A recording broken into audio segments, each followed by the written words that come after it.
Olá, está começando mais um Entre Sócios e no episódio de hoje vamos falar sobre a Zona Franca de Manaus, que é um regime especial criado para a Zona Norte ou para a região norte do Brasil, para tentar igualá-la às demais regiões do Brasil, justamente por causa da sua dificuldade de acesso. Aqui do meu lado tem minha sócia, Marcela Mendes, e meu grande amigo Ricardo Hubner, advogado, empresário e especialista em direito empresarial.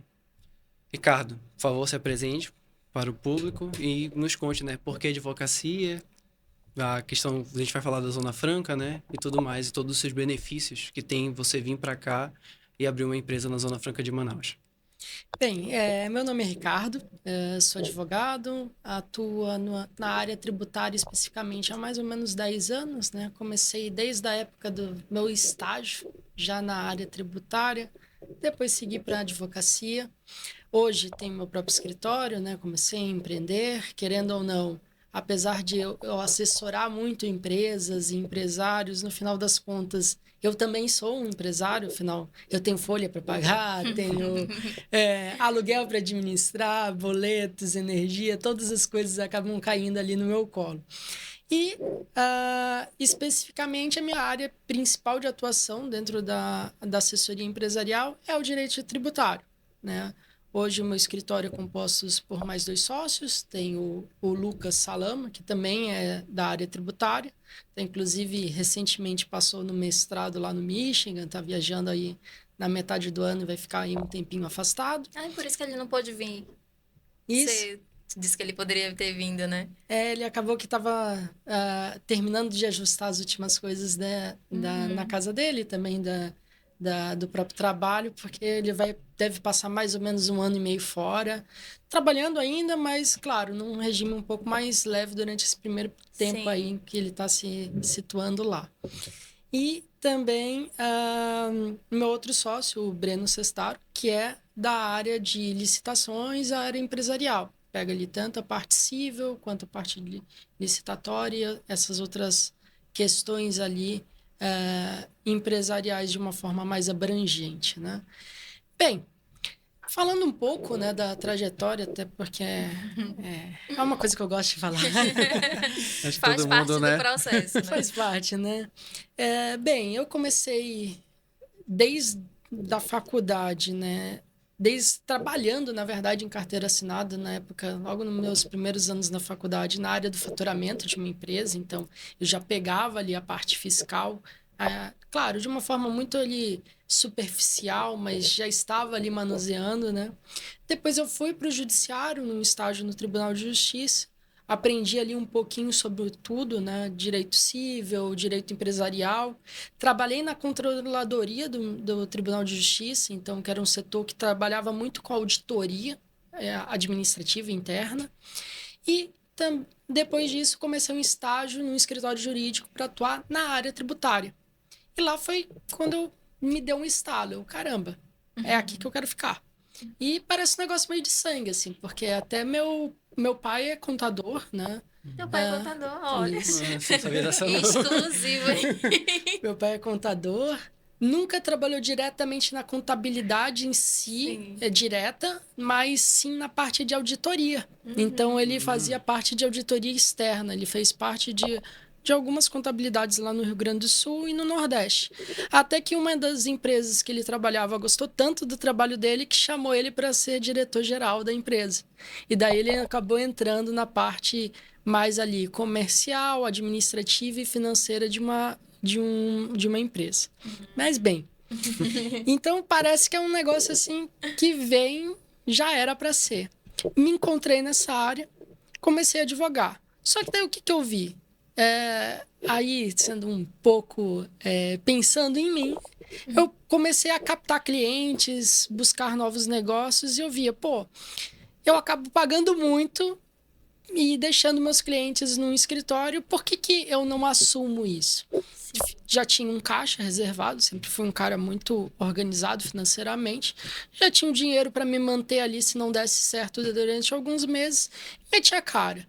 comecei a atuar como consultor jurídico tributário para vários escritórios jurídicos, que até hoje eu faço isso. Então, hoje existem alguns escritórios de advocacia da cidade que me contratam como um parceiro. Eu assino a peça com eles, atuo e escrevo as peças em conjunto e atuo na área tributária, porque a área tributária existe um déficit aqui no município, no estado, no Amazonas. A gente tem poucos profissionais bons nessa área. Então, eu, claro, tento me enquadrar dentro dos bons, tá? Com certeza. E daí, a gente eu acabo prestando, né, serviços para esses outros escritórios e hoje tem meu próprio escritório com esses outros 2 sócios, né? Consultor jurídico, interessante essa nomenclatura, eu ainda não tinha ouvido. Porque geralmente o estudante de direito ou quem está recém-formado já procura direto um estágio, mas para atuar já diretamente advogando, né? Porque assim, por que eu trato dessa forma? Porque a atuação tributária, ela tem várias vertentes. A gente tem o contencioso, propriamente dito, que são as ações judiciais.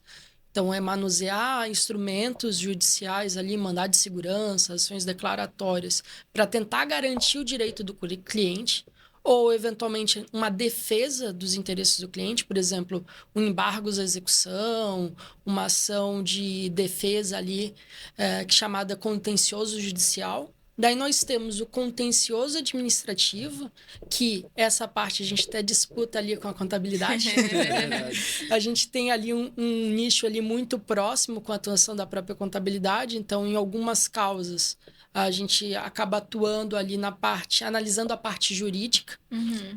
Porque a contabilidade e o direito, eles estão muito próximos dentro da área tributária. Então, o contribuinte, ele pode... Inclusive, ele pessoalmente, como dono da empresa, assinar uma impugnação. Mas vale a pena a visão do contador, com certeza, para fins de instruir melhor ali a parte de material, de como funciona a contabilidade. Sim. E vale a pena a assessoria jurídica, nesse contencioso administrativo do advogado, para analisar a ocorrência do Instituto da Tributação, ou seja, daquele fato gerador. Sim. Analisar a norma, analisar, às vezes, o processo, porque muitas vezes a gente anula um processo administrativo por um vício. Por exemplo, se por acaso no auto de infração não tiver o número do artigo que fundamenta aquele auto de infração, ele é anulado. Então, a gente zera um auto de infração, eventualmente milionário, por conta de um erro do servidor público, Sim. que simplesmente não preencheu.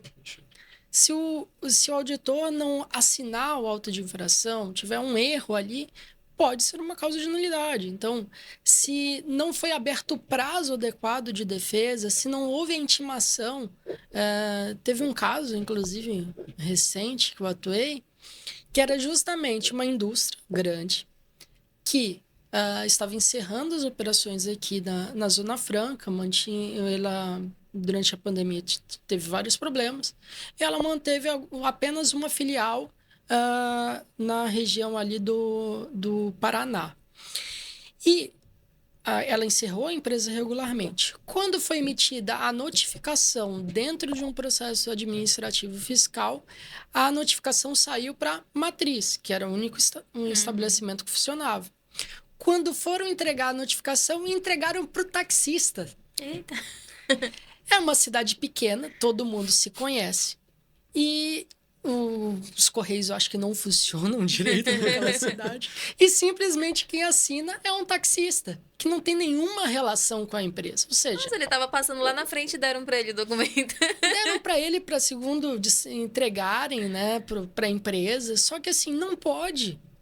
Precisa ser recebido por um preposto. Pode ser Sim. até o porteiro, o agente de portaria da empresa, mas precisa ser recebida por um funcionário da empresa. E daí a gente conseguiu demonstrar ali dentro do processo que aquela pessoa nunca fez parte dos quadros da empresa. Então, a gente juntou lá os comprovantes do CAGED lá, em que demonstravam quem eram os funcionários daquela empresa, demonstrou que aquela pessoa era desconhecida, né? Claro, a gente não disse que era o taxista da cidade ou que conhecia o cidadão. A gente simplesmente diz, Não sei por quem foi recebido. Resultado, nós anulamos. Quando anulou esse processo, como era uma demanda de um débito muito antigo, porque isso já tinha sido passado mais de 12 anos entre o processo, assim, entre essa citação e a data atual, Sim.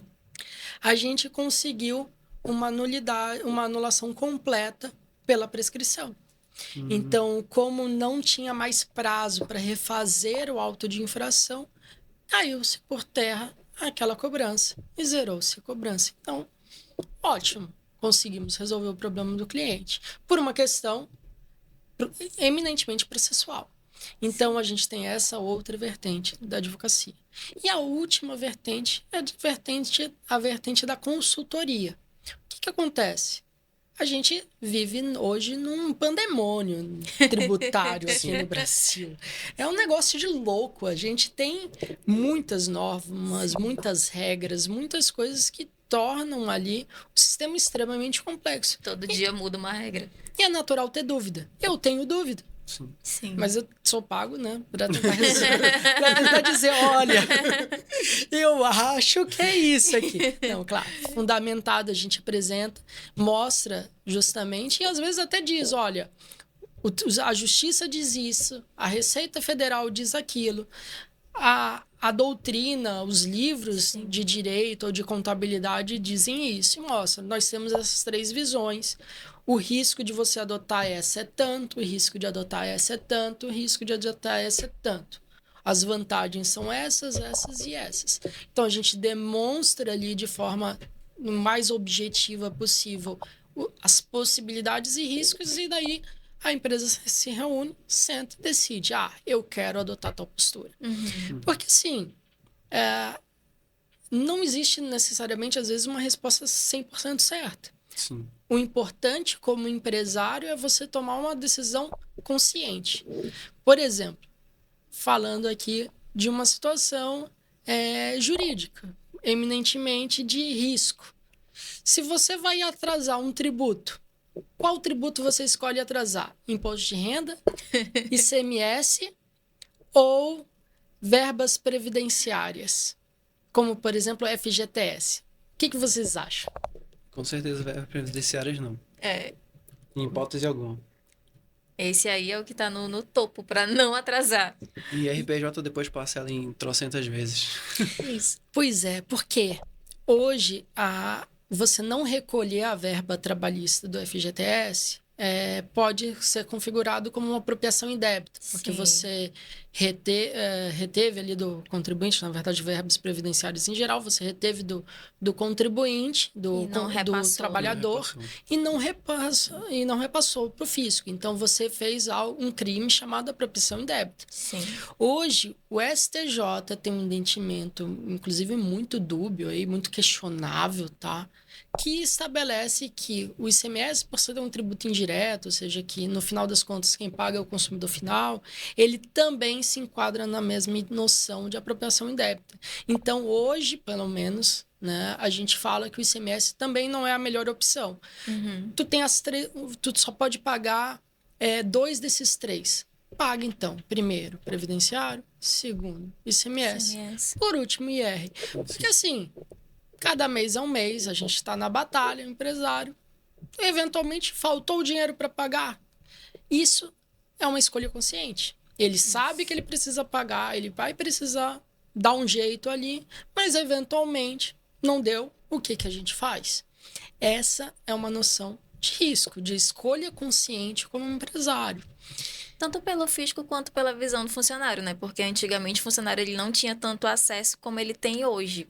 Como está tudo muito tecnológico, então hoje ele abre o aplicativo do FGTS da Carteira de Trabalho Digital e tá tudo lá. E quando não tá, ele já te notifica. Olha, não tá. O meu FGTS desse mês não caiu, o meu INSS não tá constando. Então já é um risco maior para a empresa também, falando já da parte trabalhista, né? Sim, inclusive o não recolhimento do FGTS é uma das causas de rescisão indireta automática. Então a gente está falando de um risco trabalhista muito significativo. Sim. Por isso que é uma escolha consciente. Você analisa a situação e escolhe.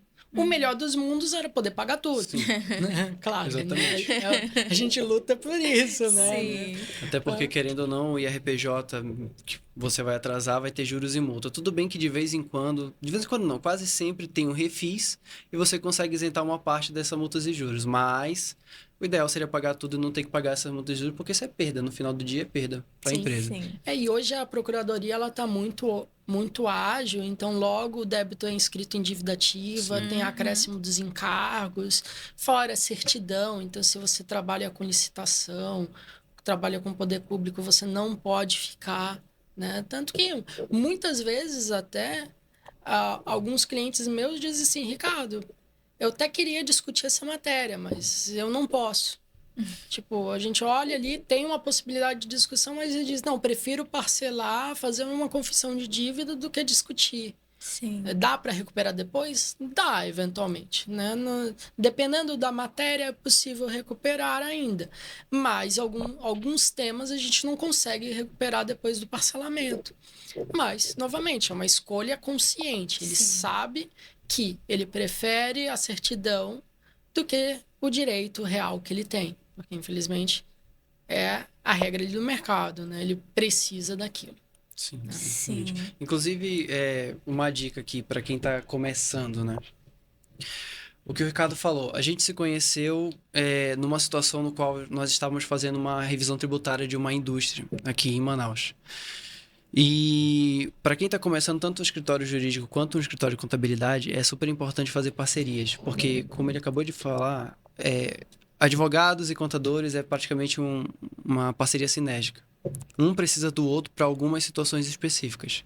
Então, é uma ótima oportunidade tanto de indicação mútua, né, para que os dois cresçam juntos, e para compartilhamento de informações, porque tanto o advogado precisa saber um pouco de contabilidade, até para ele não saber o que ele está falando ali em relação a tributos e tudo mais, ele precisa saber das regras, ele precisa saber como é que é calculado e tudo mais, assim como o contador precisa saber de algumas situações de advocacia, porque muitas vezes as notificações que são recebidas, elas são escritas e geralmente elas são embasadas em alguma legislação.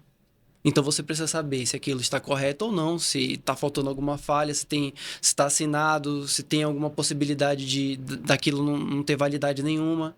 Então, é super importante fazer parcerias nesse momento, quando você está começando o escritório. Até quando você já está com o escritório mais consolidado. Mas é sempre bom, é cinético. Assim como economistas também, principalmente aqui na região de Manaus, justamente por causa da Zona Franca, que é um dos assuntos que nós vamos entrar aqui.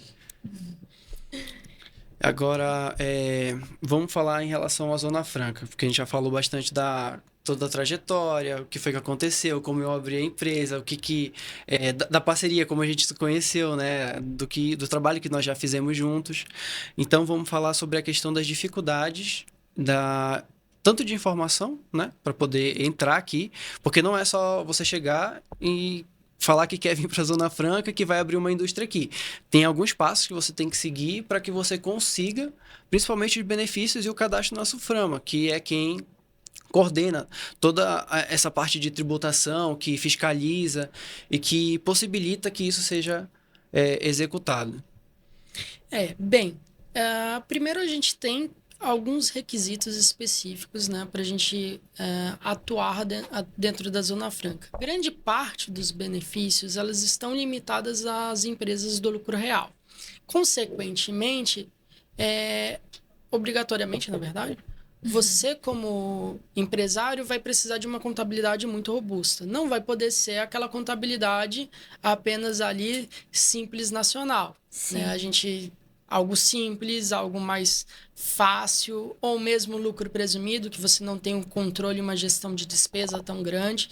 No lucro real, ele vai exigir ali um suporte significativo e pessoas de qualidade e de competência ali para atuar para você. Então, a gente tem esse primeiro passo.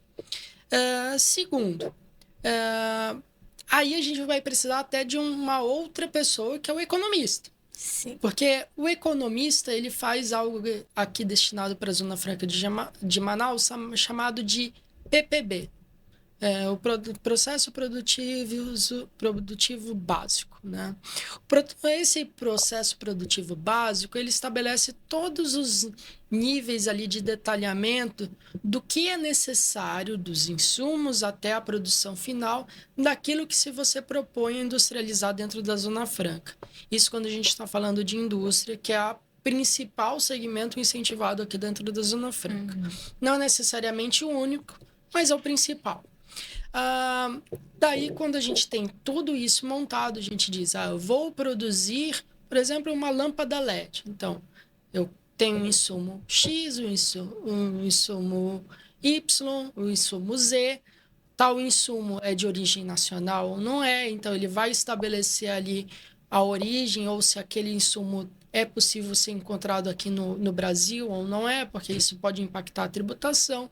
Vai dizer quantos funcionários você precisa, todos os elementos que você precisa seguir.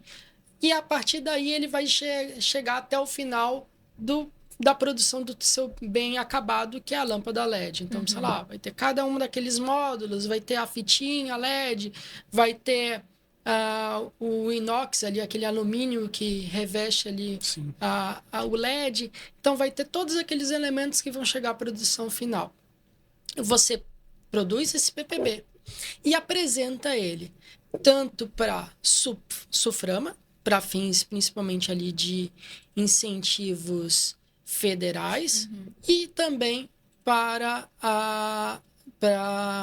CEPLAN, para os incentivos estaduais. Então, a gente vai ter órgãos tanto estaduais quanto federais que tratam ali e acompanham esse processo. Todo esse processo, ele, em regra, acompanhado diretamente por um economista. E ele pode ou não ser aceito, né? Você protocola e eles analisam. Isso, e aí a gente vai ter que a Zona Franca hoje ela existe um rol de produtos que são incentivados, não é qualquer produto que é incentivado. Inclusive existem algumas vedações na própria legislação, por exemplo, armas de fogo, que não podem ser produzidas. Então a gente vai ter ali alguns requisitos para você cumprir e a melhor pessoa que vai te indicar ali a viabilidade econômica daquele projeto é o economista. O que entra aí o contador? O contador ele vai fazer pode fazer, por exemplo, uma consultoria prévia para levantamento de todas as obrigações acessórias que você vai precisar, porque, por exemplo, aqui na Zona Franca você vai ter algumas taxas específicas, como um fundo de combate à pobreza, você vai ter um fundo de investimento tecnológico, você vai ter uma taxa também para a própria UEA, para a Universidade do Estado do Amazonas. Então, você vai ter algumas obrigações adicionais que você precisa cumprir. Vai precisar também do cadastro na SUFRAMA. Então, você também vai precisar de uma contabilidade para fazer isso para você. Justamente por conta da apuração, né? Que tem todas essas nuances dos incentivos ali. Isso, tanto para a própria apuração, quando da instalação, quanto muitas vezes pela parte prévia. Teve um trabalho que eu fiz, acho que foi em 2015, mais ou menos, que era justamente o escritório ao qual eu fazia parte e mais uma contabilidade daqui, de Manaus, em que a gente fez um levantamento em 4 mãos, né? Para uma empresa que queria saber se valia a pena ou não ela se instalar aqui. Então, a contabilidade fez toda a parte de levantamento das obrigações acessórias e o custo, vamos dizer assim, custo Brasil, tributário. E nós, da parte jurídica, levantamos toda a parte da tributação incidente sobre aquele produto que ela iria começar a industrializar. Porque, especificamente, o IPI ele vai ter algumas regras específicas, né? De que o IPI ele varia a sua alíquota, que ela pode chegar até 300%, por exemplo, no caso de cigarro, mas ela, em regra, vai ali até 35%. Dependendo do tipo de produção, do produto que você está produzindo, você se enquadra no NCM diferente e, consequentemente, na tabela TIP diferente e, consequentemente, numa alíquota diferente. Então, existe um planejamento tributário para ver qual é o melhor NCM/TIP que você pode se enquadrar. Um exemplo da doutrina muito forte sobre isso, né? E que é muito interessante é o da bala, na verdade, do bombom, né? Se o bombom é chocolate ou se é waffle. O que é essa discussão, basicamente? A gente vai ter um bombom e o waffle. Bombom, ele é considerado ali na classificação de chocolate. Então, ele vai ter uma alíquota de IPI elevada porque ele é um bem supérfluo. O waffle é um produto barato, então ele está mais próximo ao biscoito. Então, ele tem uma alíquota mais baixa dentro da tabela. E a discussão era se um determinado produto era bombom barra chocolate ou biscoito barra waffle. Para fins de classificação tributária, muito mais vantajoso que ele fosse o waffle, que daí ele seria mais barato. Então, a gente fez essa parte ali de análise de como enquadrar e como melhor enquadrar aqueles produtos. E aí teve também o trabalho do economista que fez o levantamento para fins da viabilidade econômica do negócio, em quanto tempo ele iria recuperar aquele dinheiro. Então, o economista que fez o trabalho, ele não só apenas preparou o PPB, como também ele fez uma viabilidade para fins de recuperação dos investimentos. Em quanto tempo ele montando aquela empresa, ele iria conseguir recuperar. Sim. E o economista faz não só isso, né? Porque para entrar na Zona Franca, você tem que basicamente demonstrar o quanto você vai ser benéfico para a região. Aí você tem que demonstrar quantos empregos eu vou gerar com isso. Quanto de imposto vai ficar na região se eu montar essa fábrica aqui. Além da parte da construção e fabricação do produto em si, e se você vai ter se os benefícios vão ser o suficiente para que você produza aqui e possa levar para o resto do país, porque tem também a questão do custo logístico, né? Que a gente está numa região um pouco mais de difícil acesso. Rodoviário praticamente não existe, é mais fluvial e aéreo. Então, tudo isso entra nesse rol. Aí você precisa de um contador que tem experiência, né? Para conseguir abranger ali todas as legislações que envolvem, para poder te dizer o quanto você vai ter de economia em relação a impostos. E a parte de frete e tudo mais, você precisa de um economista para demonstrar o quanto você vai ser benéfico para a região, para poder a SUFRAMA aceitar com que você entre, e você precisa de um advogado para poder também fazer essa parte de... porque além das tributações, das isenções que existem aqui, tem os entendimentos da legislação que possibilitam um rol maior de benefícios aqui dentro do Amazonas. Então, queria perguntar para o Ricardo, principalmente do PIS e COFINS, que é a mais forte que existe aqui, sobre essa situação, que você já tem a questão da desoneração, né, de alguns impostos na compra, porque o Amazonas, ou melhor, a região norte em si, a SUFRAMA, ela é considerada um outro país. Ela tem uma legislação própria de regimento interno e tudo que você compra é considerado uma exportação. Então, basicamente, você desonera ICMS, que seria da saída, né? IPI, PIS e COFINS. Além disso, você consegue igualar alguns benefícios com também o PIS e COFINS que você vai pagar na saída com seu faturamento. Inclusive, essa é uma tese bastante forte aqui, já pacificada. Aí, por favor, gostaria que você explanasse para a gente e desse um overall aí de como é que funciona essa... Bem, eu acho que para a gente falar do PIS e COFINS, que é a cereja no bolo, vamos abordar os outros primeiro. Uhum. A gente tem primeiro a questão do IPI, né? O IPI ele é desonerado em toda a operação aqui. Só que o que acontece? No momento que uma empresa tem a desoneração do IPI, ou pelo menos o que acontecia, né? Quando uma empresa tem a desoneração do IPI, e ela acaba vendendo, por exemplo, para uma empresa fora do estado do Amazonas, e essa empresa vai continuar o processo produtivo, existia, mais ou menos até 2013, por aí, um problema gerado com isso, que era, eu vendi ou melhor, comprei da Zona Franca um produto com PIS e COFINS zero. Vou vender o meu produto depois de finalizar a industrialização com o meu IPI cheio. O que acontecia? Havia o chamado apenas diferimento, porque eu não paguei na entrada, o meu vendedor, na verdade, o meu comprador, meu fornecedor não pagou o tributo na entrada. E daí, quando ele vende esse produto não gera crédito para mim. Consequentemente, quando eu vou pagar o valor cheio. Porque a gente está falando aqui de um regime chamado de não cumulativo, o regime do créditos e débitos, que basicamente é tudo que eu comprei, tudo que foi pago de imposto na minha compra, vai ser abatido do que eu vou pagar no final. Porque senão a gente vai ter uma tributação em cascata. Porque imagine, comprei por 100, paguei 10 de tributo.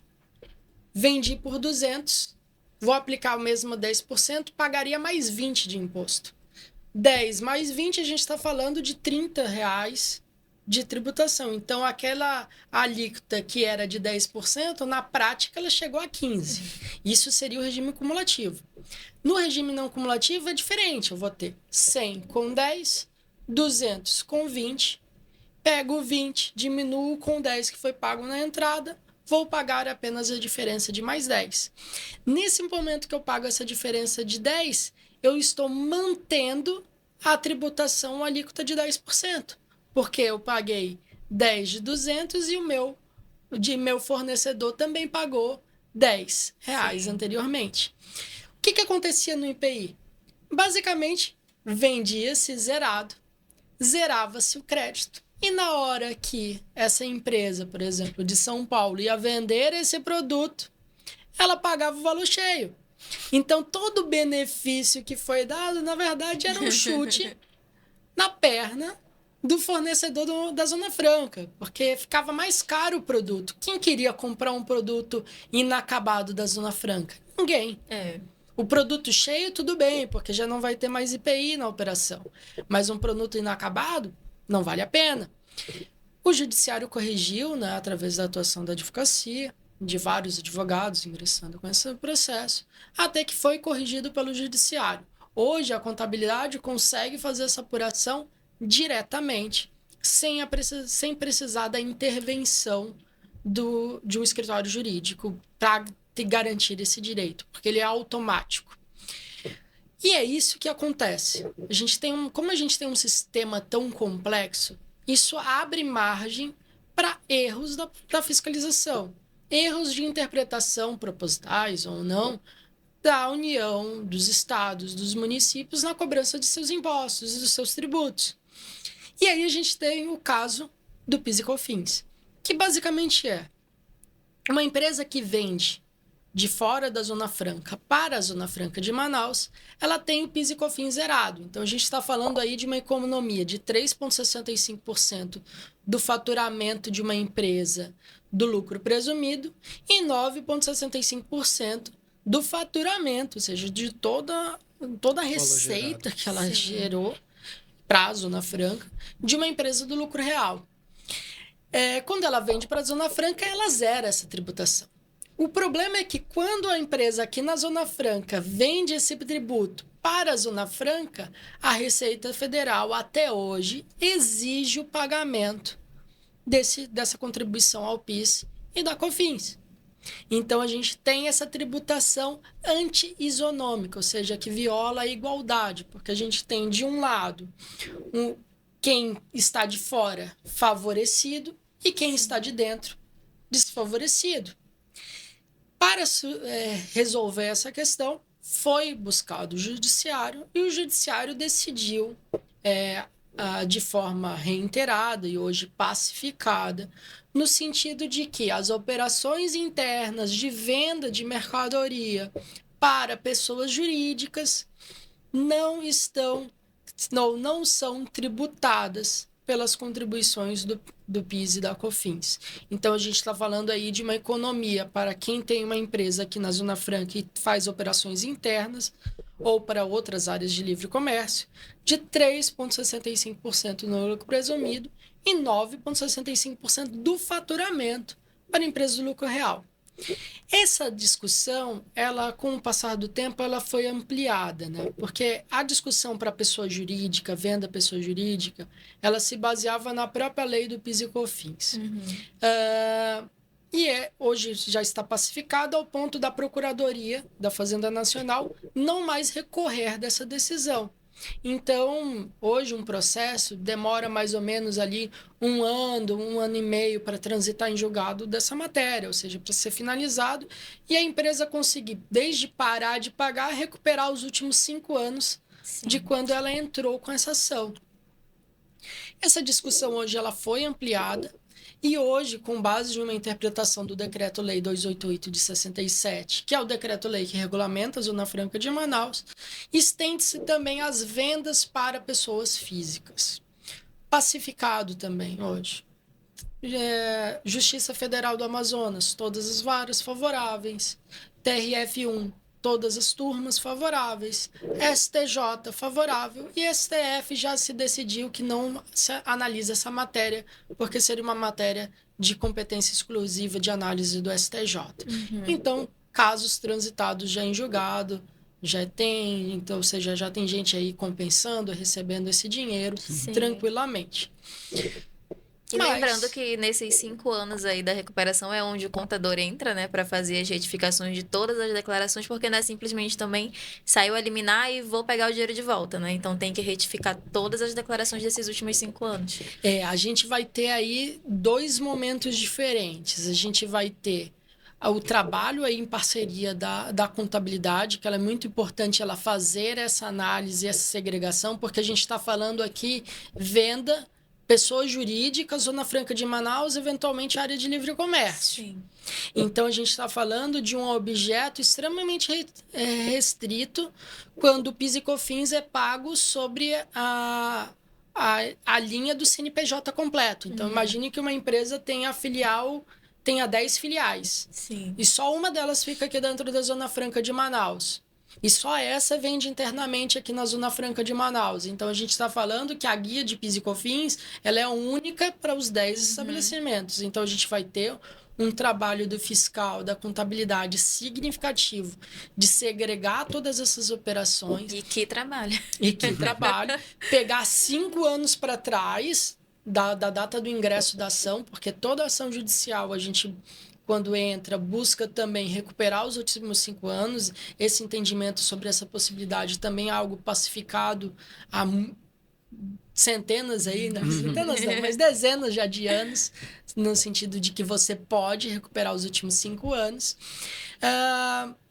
Você levanta tudo isso e a contabilidade vai fazer um processo chamado de habilitação de crédito judicial, ou homologação de crédito judicial perante a Receita Federal. A gente apresenta todos esses documentos, obtém a partir dali uma possibilidade de compensação desse dinheiro. Se durante o processo você tem uma liminar e você hoje, né, é obrigado a declarar dentro da sua contabilidade, ou seja, se você quiser parar, por exemplo, de pagar ou fazer um depósito judicial, alguma forma de garantia desse dinheiro, você vai declarar mês a mês, a sua contabilidade vai declarar mês a mês a suspensão daquele tributo, dizendo o tributo tal está suspenso no valor de tanto por conta do processo judicial número tal, e vai fazer isso todo mês. No momento em que essa decisão transita em julgado, você vai ter que retificar todo esse período para baixar essas suspensões que você havia declarado. Então, é um trabalho bem significativo da contabilidade. Sim. Né? Bem, ainda sobre o PIS e COFINS. Hoje a gente tem decisão também para prestação de serviço e locação. Porque o que acontece? Esse tá quentinho, né? Esse daqui é uma discussão mais quente. A gente vai ter, inclusive, se a gente fala de risco, a gente vai ter um risco maior, mas é aquela coisa, se o risco é controlado, se você analisa quanto custa para entrar e qual é o seu benefício econômico, você decide se vale a pena para você ou não. Sim. Se vale a pena, pelo menos, ingressar ali para suspender a exigibilidade, para conseguir suspender esse prazo de prescrição, porque, como eu disse, a gente só pode pedir 5 anos para trás da data de entrada do mandado de segurança ou da ação ordinária. Então, se tu disser, não, vou esperar uma decisão final do tribunal quando tiver que nem o PiscoFins vendas pessoa jurídica, ou seja, 100% pacificado, que a procuradoria não recorre. Ok, pode fazer isso? Pode.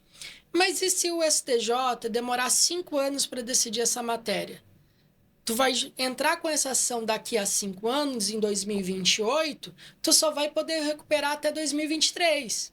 É muito melhor, às vezes, você entrar hoje, recuperar de 2018 até o julgamento do Supremo ou do STJ. Então, você entra, deixa o processo parado e ele vai ser julgado junto com os outros, né? É uma análise de risco que a gente faz e a gente verifica quanto custa para entrar. Quanto é que o teu advogado vai ter que cobrar de honorários? Quanto é que as custas processuais para entrar com esse processo? Qual é o meu benefício econômico? Quantos R$ 1.000 eu posso recuperar e quantos R$ 1.000 custou para eu entrar com esse processo? Se a balança pender para ser favorável, você entra. Se eu não operei com a empresa, eu estou começando agora, quer esperar um pouco mais para entrar? Talvez tudo bem. Único risco, modulação de efeitos do STF, que é basicamente quando o STF diz assim, quem entrou até tal data tem direito. Quem não entrou, perdeu. Exemplo de um caso desse. Retirada do ICMS da base de cálculo do PIS e da COFINS. Sim. Pacificado o entendimento favorável para o contribuinte. Hoje a contabilidade faz o procedimento da apuração normalmente. Não é necessário contratar um advogado. Você não precisa gastar com um jurídico para fazer isso. A sua contabilidade, se ela for uma contabilidade experiente, ela sabe fazer isso e ela vai ajustar essa operação para você ter essa economia. Fazendo a declaração já com a aplicação dessa decisão judicial. É diferente dos casos que existem também das possibilidades de economia, aquela liminar que nós temos que é até 20 salários mínimos para contribuição do INSS da folha de pagamento e das contribuições previdenciárias sobre as verbas indenizatórias. Tá, essa daí, as duas hoje a gente tem algumas ressalvas que você tem que tomar um pouco de cuidado. Sim. Mas, sim, é mais ou menos nessa linha. O ideal é ingressar o quanto antes, porque daí você suspende a prescrição, principalmente, por exemplo, no caso do Sistema S, né, que é a limitação dos 20 salários mínimos da base de cálculo dos terceiros. Por quê? Hoje existe um recurso repetitivo do STJ que paralisou todos os processos sobre essa matéria. Então, não tem mais liminar saindo no estado do Amazonas. Entra com o processo suspende. Dá para tentar recorrer até o TRF1, STJ para conseguir eliminar? Dá. Agora, o que eu tenho visto é os tribunais se manifestando desfavorável a liminar, mandando apenas suspender, e até o STJ eu não vi ainda nenhuma decisão específica mandando sair a liminar enquanto está pendente o julgamento, enquanto ainda não foi julgado o caso. Mas, basicamente, é entrar para esperar a decisão final. Né? Então, quem já conseguiu, utiliza. Utiliza. Quem já conseguiu, já tem a liminar, utiliza. Quem está entrando agora não consegue eliminar. Só que assim, a gente está falando de liminar. Ainda assim, existe o risco de reversibilidade. Sim. Tanto que muitas vezes hoje eu recomendo para os meus clientes, no caso do Sistema S, faz o depósito judicial ou resguarda esse dinheiro numa conta, porque existe um risco significativo de reversão desse julgamento. Né? E daí, interessante. dá para disciplinar um pouco mais, mas daí a gente teria que Vamos passar voltar aí pro foco. Fica para outro momento. Isso. Bem, falando então de PIS e COFINS serviço. Basicamente, se fez uma interpretação com base no artigo 40 do ADCT, que são as normas transitórias da Constituição, ou seja, que integram a Constituição Federal, que a Zona Franca ela tem uma previsão constitucional. E que a Constituição não estabelece exatamente uma distinção entre serviço e mercadoria. E que também serviços hoje são tão importantes quanto mercadorias para fins de estímulo da Zona Franca. Sim. Afinal de contas, a área de serviço é a área que mais cresce no Brasil inteiro. Sim. Então, hoje... E é interessante também frisar que quando a gente fala de Zona Franca, não é só Manaus, né? Isso. Nós temos ali os vizinhos também, né? Que no caso vai ser o Acre, o Amapá, me recordo bastante de Roraima também, Isso, e algumas isso. cidades. Todos eles não vão ser os estados inteiros, né? A gente vai ter Boa Vista, vai Sim. ter Taciolândia, vamos ter várias cidades, Bonfim e tal. Guajará-Mirim, Guarajá-Mirim, isso. E Manaus, que está incluso, e parte de Presidente Figueiredo, né? Porque a Zona Franca em si, ela pega ali parte de Presidente Figueiredo, porque ela pega do Rio até, agora eu não me recordo quanto é que está escrito lá, mas são X quilômetros. Sim. Da margem direita do rio, X quilômetros da margem. É mais ou menos assim É mesmo. mais ou menos isso. Então a gente vai ter ali que pega um pouquinho ali de Presidente Figueiredo também, né? Não vai pegar do outro lado do rio, né? E a gente vai ter a Zona Franca de Manaus, que vão ser outras áreas, outras cidades específicas espalhadas aqui no norte.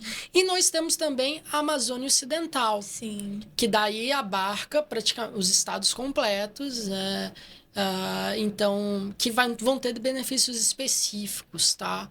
Nem todos os benefícios que se aplicam à Zona Franca se aplicam às áreas de livre comércio, e nem todos que se aplicam às áreas de livre comércio e, consequentemente, a Zona Franca se aplicam à Amazônia Ocidental. Então, existem, inclusive, algumas teses hoje, ações judiciais, que discutem a extensão dessa desoneração do PIS e COFINS vendas, por exemplo, para a Amazônia Ocidental. Sim. Então, existe hoje que abarca qualquer município. Não são os mais pacificados, ainda existe muita discussão ali sobre isso, mas existem, inclusive, precedentes favoráveis para aplicar para a Amazônia Ocidental como um todo. Bem, no caso do PIS/COFINS Serviço, como ele faz essa interpretação constitucional da Zona Franca, ele diz que tem que equiparar as operações de venda à prestação de serviço, desonerando elas. Então, a gente está falando aí de uma economia nas prestações de serviços, inclusive locação de bens móveis. Então, a gente está falando de uma economia muito significativa para um setor extremamente importante, né? Porque hoje o que eu mais tenho visto, né, inclusive em termos de planejamento tributário, é empresas que, ao se estruturarem, se dividem, às vezes, em múltiplas áreas e acabam tendo ali uma prestação de serviço dentro dela própria, o que faz com que haja uma economia. Por exemplo, planejamento tributário do mais básico, né? Que vocês estão cansados de ver isso. Isso aqui é mais profundo. Basicamente, você é uma empresa de lucro real. Ou seja, tudo que tu tem de despesa, tu tem de economia de RPJ e CCLL. Então, a gente está falando aí de uma economia de 34% de tudo. Se tu é uma empresa lucrativa e faturando mais de 240 mil por ano, que com certeza é, se tu é do lucro real, muito difícil não ser, você vai ter ali essa tributação de 34% sobre o teu lucro. Se você tem despesa, você abate, diminui o teu lucro, diminui a economia. Então, se você contrata um advogado e gasta R$1.000 com ele, 34% você economiza em imposto. Então, 340 é o que diminui do teu IR da tua CCLL que tu iria pagar no final da tua operação. Fazendo uma matemática básica, né? Aqui por cima, né? Claro. Se você tem isso, imagine que você esteja estabelecido no imóvel próprio. Pô, você está no seu imóvel próprio, numa casa que era do seu bisavô, você se estabeleceu lá. Você comprou o terreno, montou a empresa, levantou do zero. E o imóvel é seu. Você paga aluguel? Não paga. É péssimo isso.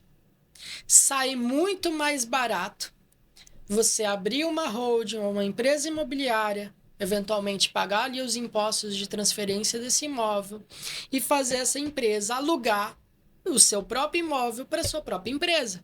A holding é um assunto para um próximo episódio. Porque também é bem extenso. Não tem problema nenhum fazer isso. Não tem problema nenhum você fazer isso. E é uma economia básica de planejamento tributário. Sim. Né? Essa é a mais simples que tem, a mais corriqueira. Se duvidar, você não precisa nem contratar uma assessoria específica para fazer isso. Né?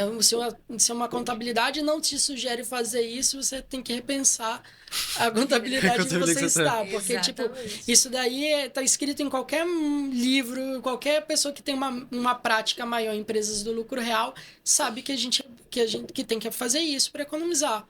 Porque mesmo que tu fature esse aluguel pela outra empresa, você ainda vai ter uma economia de mais ou menos ali, variando entre 10% a 20% do valor que você pagou de aluguel. Sim. Né? Claro, a gente está falando aqui de um planejamento tributário lícito, então não vai fraudar e dizer que um imóvel de 10 metros quadrados custa R$1 milhão por mês, e daí tu tá fraudando, tu tem que cobrar conforme o valor de mercado, o valor de venal, e daí inclusive para termos de segurança, você ter um levantamento de custo, você ter feito um processo administrativo interno que demonstra que você pesquisou outros lugares e que você está cobrando o valor correto de mercado, é interessante, né? Porque senão pode ser considerado uma fraude, você está declarando uma despesa absurdamente fictícia ali, que não corresponde. Que não corresponde nem um pouco com a realidade, né? Isso. Daí não tem para onde correr, aí a multa dá certo. Certo. Exatamente. No português bem claro, é multa. Multa, né? Não, isso não é o que se recomenda. A gente fala aqui de algo completamente consciente, analisando todos esses critérios. Todas as possibilidades ali dentro da legislação, né? Do que você pode encaixar, o que você não pode encaixar. Exatamente. Inclusive, é por isso que uma assessoria contábil, jurídica e também econômica é extremamente importante. Como o Ricardo falou, quando você vai tratar de uma liminar como essa, com o intuito de receber o benefício fiscal e ter uma economia no pagamento de impostos, tem uma série de regras que precisam ser levadas em consideração. Primeiro, o que é possível e o que não é possível juridicamente, relacionado a cada imposto que você vai tentar. Então, ele falou aqui do PIS e COFINS, mas tem taxas que podem ser isentas, dependendo da tese que você vai utilizar. Tem outros impostos que também podem. Tem a parte contábil, que é a parte de retificação de declarações, que aí você tem que fazer em conjunto com a Receita Federal, dentro do que a Receita Federal permite e também já estipulou como regra geral para que você faça da melhor forma possível e isso seja legal, para que você tenha essa compensação para ser utilizada de forma legal e clara com a própria Receita Federal mesmo, para que ela não venha depois te cobrar esse valor e te multar em cima disso, porque fazendo isso de uma forma errada, isso é bem provável de acontecer. Porque, vamos supor, você é uma empresa que está aqui e fatura 500 mil por mês. No mínimo, nos últimos 5 anos, você vai ter 1,5 milhão para recuperar. Agora, imagina a Receita Federal perdendo 1,5 milhão do dia para a noite de impostos, porque você vai deixar de pagar o PIS e COFINS dali para frente e você ainda vai poder usar o PIS e COFINS para compensar outros impostos. E o PIS e COFINS, hoje, ele é possível de você compensar em outros impostos, já que você não vai pagar mais ele porque conseguiu eliminar, entendeu? Então, é uma situação séria que precisa ser estudada com calma. Você precisa se relacionar com pessoas competentes que estejam interessadas em te ajudar e que saibam o que estão fazendo, porque realmente é uma situação arriscada se você for e fizer errado. Perfeito? Ricardo, a gente não falou e eu gostaria de explanar sobre, primeiro, TECIF.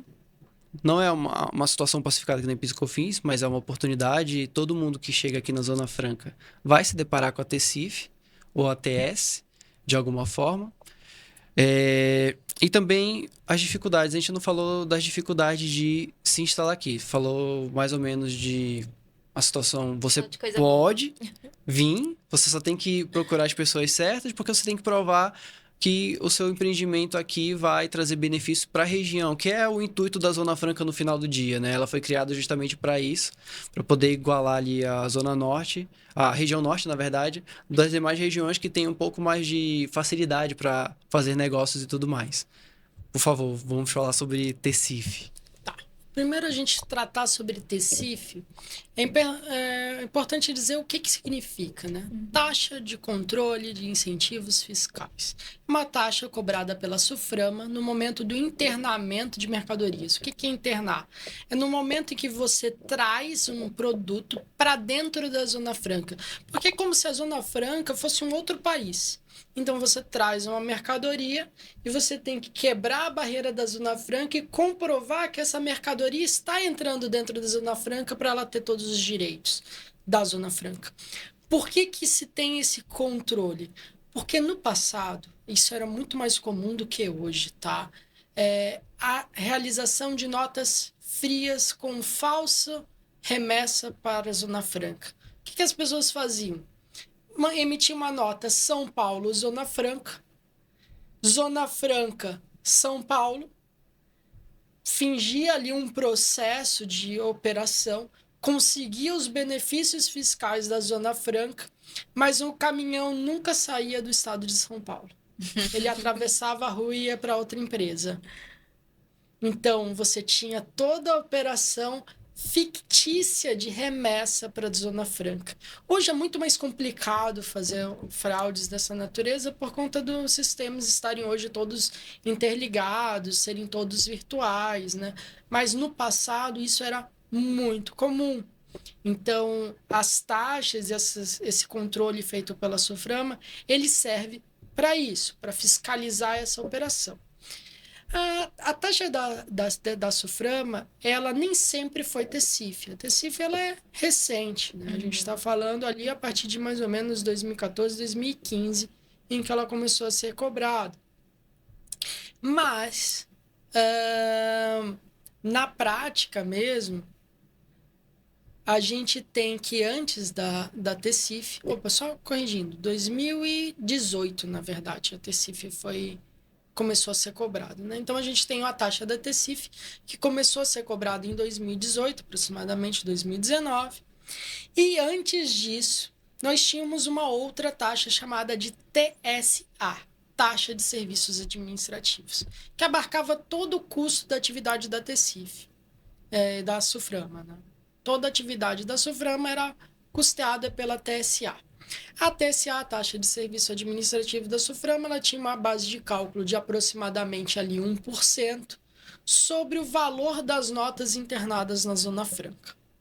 E ela levou-se a uma discussão judicial muito grande, dizendo que ela não poderia ser cobrada porque as taxas elas não podem ter base de cálculo típicas de impostos. O que isso quer dizer? Que uma taxa ela precisa custear uma atividade pública, seja um serviço público ou um poder de polícia, específico e divisível. Eu não posso utilizar uma taxa como uma forma de arrecadar para custear a educação, Sim. saúde, segurança e outras coisas. Ela tem que custear aquele serviço específico. No caso da TSA, ela custeava toda a SUFRAMA e muito mais. E ela tinha essa base de cálculo típica de imposto porque ela é cobrada sobre o valor da nota. Só que o valor da nota não possui correlação com o custo da atividade. Sim. Porque imagine o seguinte, que eu trago uma carreta cheia de entulho. Quanto custa para fiscalizar uma carreta cheia de entulho? Primeiro, o cara pode colocar dentro de uma carreta cheia de entulho peças boas, misturar ali no meio para fingir que está comprando entulho, quando na verdade Sim. ele está transportando de forma fraudulenta peças boas, peças novas. Então ele precisa de uma fiscalização grande. Então imagina, chegar o auditor, abrir a carreta, chegar ali e ter que olhar as peças no meio daquela caçamba. Então, trabalheira. Agora imagine que o cara, uma empresa, vai importar 1 quilo de ouro. 1 quilo de ouro, eu acho que deve estar algo como R$250 mil, mais ou menos. É muito mais caro do que uma carreta de entulho e a fiscalização vai ser abrir uma pastinha porque 1 quilo de ouro deve ter esse tamanho aqui no máximo. Então, tipo, é muito menos trabalhoso, mas 1 quilo de ouro te custava 1% desse preço. Enquanto uma caçamba lá, uma carreta cheia de entulho, custava 1% do preço da carreta de entulho. Sei lá, 20 mil reais, 50 mil reais, dependendo do tamanho do caminhão, da carreta. Então, havia uma disparidade. A gente percebia que a base de cálculo da TSA era completamente irregular e inconstitucional. Foi decidido em repercussão geral pelo Supremo. Hoje as empresas já estão conseguindo os precatórios ou obtendo esse dinheiro de volta, tá? Mas veio, depois disso, a TECIF. A TECIF, ela tem também como base uma porcentagem sobre o valor da nota. Pelo menos em tese. Porque o que acontece? A União ela foi muito esperta nesse caso. Ela conseguiu meio que tentar mascarar, e eu, nesse caso, como eu sou contra a TECIF, eu digo nesse sentido de mascarar, tá? A sua real base de cálculo, porque ela estabelece que a TECIF vai ser de R$200 sobre nota e, salvo engano, R$40 para cada item da nota fiscal.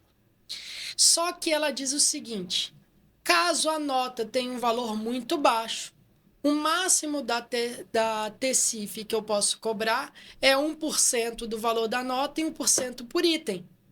Então, por exemplo, eu trago uma carreta de entulho, eu vou pagar os R$200 e os R$40 por item, eventualmente. Sim. Vou trazer 1 quilo de ouro, dependendo de quanto custou ali, vou pagar os R$200 e os R$40 porque eu chego no teto da TECIF. Se eu for comprar um produto muito barato, por exemplo, compro um equipamento de R$1.000, eu vou pagar 1% sobre isso, dá R$10, porque é o valor da nota, e 1% sobre R$1.000 dá mais R$10, dá R$20. Então, eu vou pagar no máximo ali 2% sobre o valor, porque eu não atingi um limite da taxa que seria R$240 ali por item. Percebam que quando a gente faz isso, a gente tem que, ele diz, a minha base de cálculo, a minha alíquota, quanto eu cobro, não é uma porcentagem. Na verdade, é um valor fixo por item ou por nota. O problema é que não necessariamente corresponde ao trabalho. Sim. Segundo, muitas vezes, principalmente quando a gente fala de produtos pequenos, a gente sempre vai chegar nas porcentagens, a gente nunca vai chegar no teto. Então, para grande prática, a gente vai ter ali uma cobrança de uma porcentagem. Então, a gente não tem a aplicação do máximo dela, ou do valor real da taxa. E, para piorar, hoje, a SUFRAMA custa ao poder público menos do que ela arrecada. Sim. Essa discussão foi levada aos tribunais. A gente teve decisões favoráveis na primeira instância, algumas decisões contra também. Chegou-se ao tribunal e, infelizmente, o Tribunal Regional Federal decidiu contra essa tese. Eu ainda acho que a decisão do Tribunal Regional Federal ela não foi suficiente nos seus argumentos, porque ela não analisou muito bem essa questão da disparidade entre custo da atividade e custo SUFRAMA e quanto a taxa arrecada. Porque, para mim, pelo menos no meu entendimento, como estudante do direito, né, como quem estuda direito até hoje, no sentido de que não basta apenas ser formalmente correto. A justificativa, a justificação do tributo, ela também tem que ser válida. Então, não basta, na prática, ela ser bonita. Ela tem que, na prática, ser custo e arrecadação equiparado. Não falo nem elas por elas, mas algo próximo. Não que não é o caso hoje, que arrecada muitas vezes mais do que o custo total da operação da SUFRAMA. Até porque a fiscalização e controle da SUFRAMA é só uma das atividades da SUFRAMA. E hoje ela arrecada mais do que o custo total da SUFRAMA. Sim. Ou seja, há algo de estranho aí. Infelizmente, né, pelo menos na minha concepção, o tribunal, ele na sua decisão, ele deixou de analisar de fato esses argumentos específicos sobre isso, apesar de ter sido levado ao tribunal. Talvez caiba ali uma discussão de uma forma diferenciada, se levadas aos tribunais, e também, de toda forma, ainda se encontra pendente de decisão do STJ ou STF, conforme for o caso. Então, assim, não é uma discussão que está 100% perdida, mas hoje a gente tem um cenário negativo para discussão dela. Então, hoje, se eu classificasse numa escala de remoto, possível, provável, eu acho que a classificação ali estaria numa chance de ganho remoto. Sim. Tá? Engraçado, né? A gente falando sobre esse assunto, o tempo voa. Eu acredito que ficou bem claro o que é a SUFRAMA e quais são os benefícios que tem aqui. Claro que nós não explanamos todos, existem muitos mais, mas agradeço o Ricardo por ter vindo, agradeço a explicação, foi maravilhosa, deu para abarcar aula, né? a parte da advocacia, a parte da contabilidade, a parte da economia e quanto cada um é importante para esse produto como um todo, né? Que é a questão da revisão tributária, de se instalar aqui, conseguir benefícios, trazer benefícios para a região e tudo mais. Então, obrigado, Ricardo, por ter vindo, por ter aceitado o convite, por ter compartilhado a sua experiência com a gente. E espero que volte para uma próxima, até para a gente falar do que ficou de fora, né? Nessas 1 hora passaram muito rápido. Eu agradeço quem está assistindo também. Você quer falar alguma coisa? Não, a gente pode encerrar, né? Eu só espero que o Ricardo volte pra gente fazer outras tratativas e eu quero muito também trazer aqui o assunto sobre holding, que eu acho que também é um assunto muito interessante. E também demanda mais 1 horinha aí, ou um pouco mais de tempo, mas vale muito a pena. Então, quero já te convidar, né, de antemão, pra gente voltar aqui e falar sobre holding. Claro, eu estou à disposição, né, para a gente conversar de novo. Realmente um assunto extremamente complexo, todo esse. E também falar do que a gente gosta é meio complicado. Porque a gente se empolga. Vai fluindo naturalmente, vai fluindo, né? Então, mas agradeço a todos também que estão assistindo. Obrigado por chegarem até aqui. E a gente está disponível para o que precisar. Então é Perfeito. isso, gente. Muito obrigado a todos. Até o próximo episódio.